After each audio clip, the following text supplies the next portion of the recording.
Yingsha with no coach. Adam was just explaining why that is for both of these players. As she contemplates what's happened in her first game, which she has won 11-7. Wang Yidi has been so good so far this week, but this is next level stuff. Literally, as simple as that sounds, she goes without dropping any games, and now suddenly it's the final. It's Xia. It's a whole new ball game, this. Second game, Wang Yidi serve, 9-all.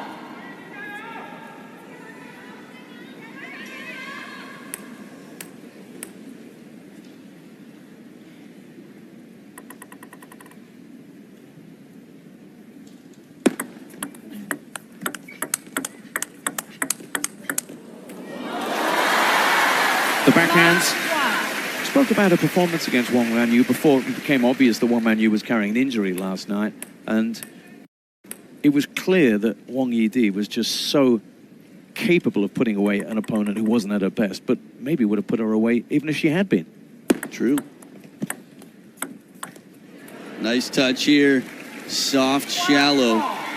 Wang Yidi, the serve success here, 20% the better. Yingsha with 3 out of every 5 points when she serves. Just 2 out of 5 for Wang Yidi.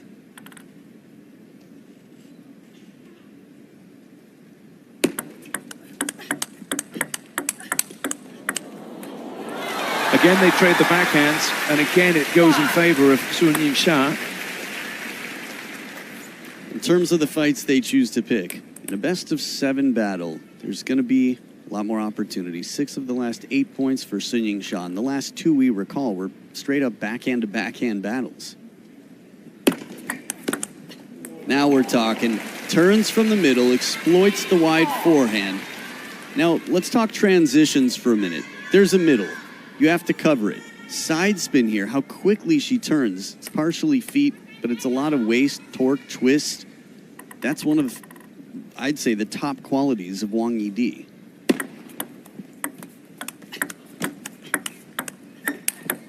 I like it. The long push for me is where she really got off to control of this point. That one right there. Jabbed it deep. And now she's suddenly on her toes, and it's Xia who's reacting. And that's 3 points ahead of what eventually won it. 3 shots, rather, I should say. That's fascinating to hear. She set it up.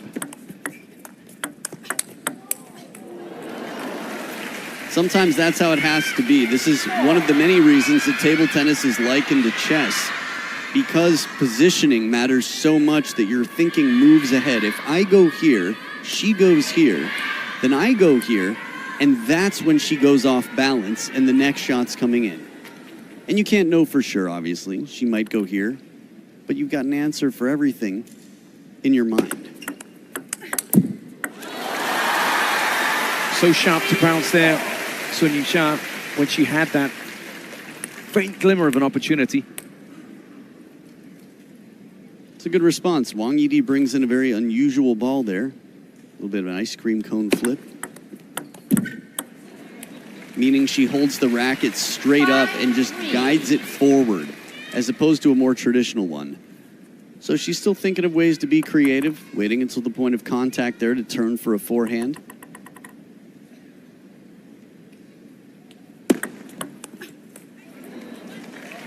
And this game is just taking a different trajectory to the first. It's a 3-point lead now for Wang Yidi, having dropped the first. It's her first game taken against her in this entire event.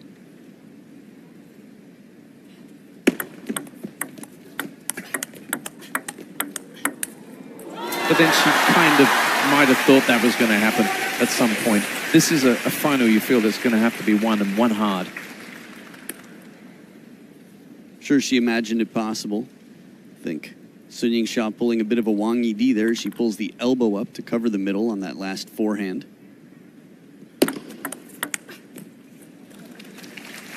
Maintaining that advantage, Wang Yidi.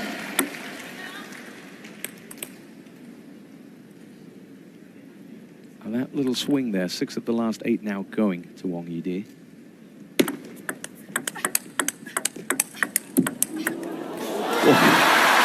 Best yet, the speed and net recovery. Wang Yidi and Xia turning up the heat here. Good cover from the middle right there.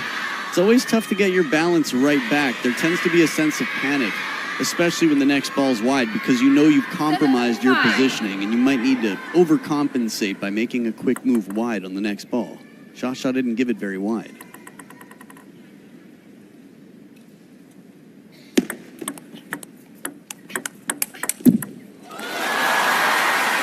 And back she comes. Sha with a couple of backhands that have just stung Wang Yidi. Remember, timeout-wise, Miwa Harimoto, game number 1 in a best of 7. This is the type of scoreline where if you had a coach, you might actually see a timeout here. Wang Yidi was up 3. Slow, spinny, arcing shot, the change of depth. And some polite claps from the crowd. We talked about that too, and it feels like even if you're at home, you're playing an away game because 90% of the stadium has posters that say your opponent's name.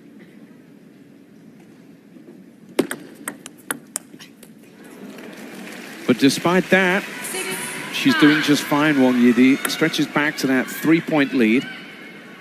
Yeah, she's used the depth, different depths on the table, more shallow there, more spinny shots, not trying to overpower. And then she changes it up. We've seen so much variety from her in this game. And it's worked like a charm so far with 4 game points here to level the playing field. Short stroke on the follow-up there. Quick recovery. Serve on her racket.